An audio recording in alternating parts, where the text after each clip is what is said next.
Vă salut, bine v-am regăsit! În acest videoclip vreau să vă prezint o soluție bio pe care o folosesc cu succes atât în grădină cât și în solar. Cu această soluție se pot fertiliza inclusiv căpșunii, nu mai mult de 3 fertilizări pe sezon. Este vorba despre soluția cu drojdie. Se poate folosi atât drojdie uscată cât și drojdie proaspătă.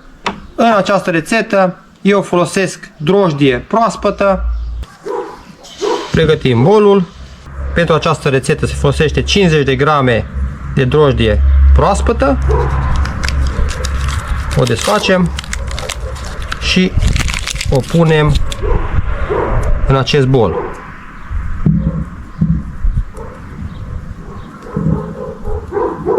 Încercăm să o facem cât mai măruntă. În această sticluță am pus apă puțin călduță. Am uitat să menționez. Se poate pune 100 de grame de zahăr pentru ca drojdile să se activeze mai repede. De data aceasta nu o să folosesc zahăr. Pun apă călduță peste drojdie.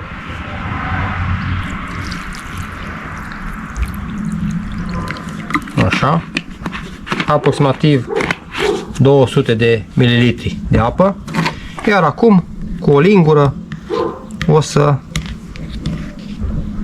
amestecăm foarte bine pentru ca drojdile să se activeze. Această soluție, cum am menționat, o folosesc de câțiva ani cu randament foarte bun, dar cum am menționat, nu mai mult de 3-4 fertilizări pe sezon. Inclusiv la roșii noi folosim de 3 ori soluția cu drojdie. Drojdia s-a dizolvat, iar acum o lăsăm pentru minim 30 de minute să se activeze. Au trecut cele 30 de minute, drojdile s-au activat, tot timpul trebuie lăsat ca drojdia să se activeze, să facă aceste bule. Această soluție, cum am menționat, de 50 de grame de drojdie proaspătă este pentru 1 litru de apă. În această sticlă am 1 litru de apă la temperatura camerei.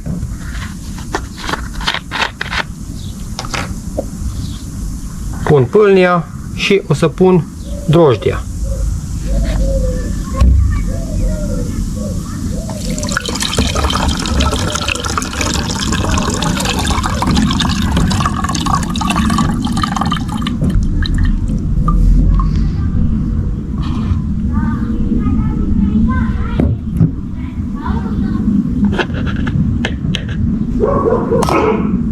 Iar acum punem căpăcelul și se agită foarte bine.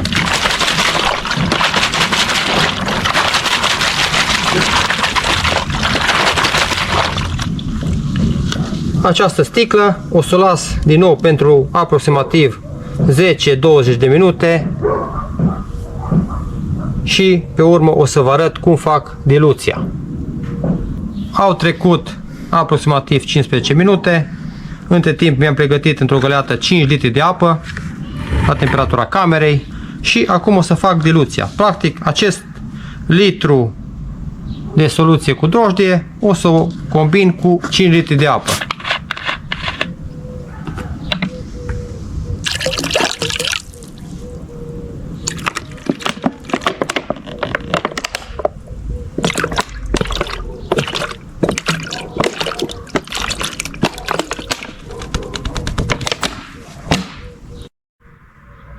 Deci, din 50 de grame de drojdie proaspătă, la final mi-a rezultat 6 litri de îngrășământ, de soluție cu care o să fertilizez în această perioadă căpșunii. Mergem să fertilizăm căpșunii, să vă arăt și ce cantitate folosesc la căpșuni.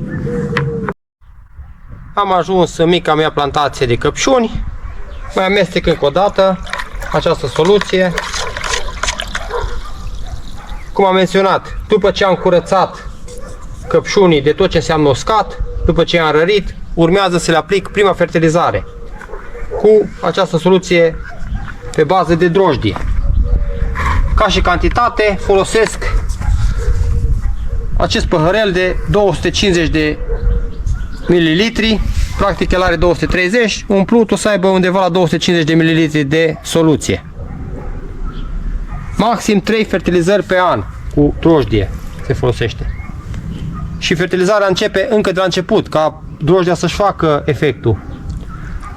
Ajută planta să se dezvolte mult mai armonios, să formeze rădăcini viguroase, să fructifice.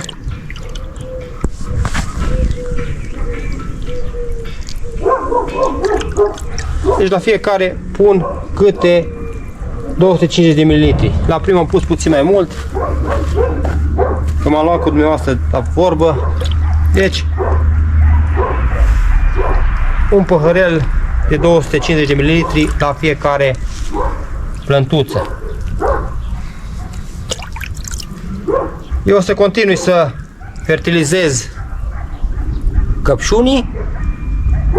Sper că aceste informații să vă fie de folos. Încercați soluția cu drojdie, măcar ca și test, pe câteva plante, să vedeți dacă aveți rezultate.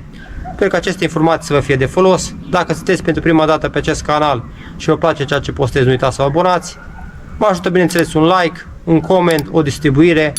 Până data viitoare vă doresc roade bogate și o după-amiază cât mai plăcută. La revedere!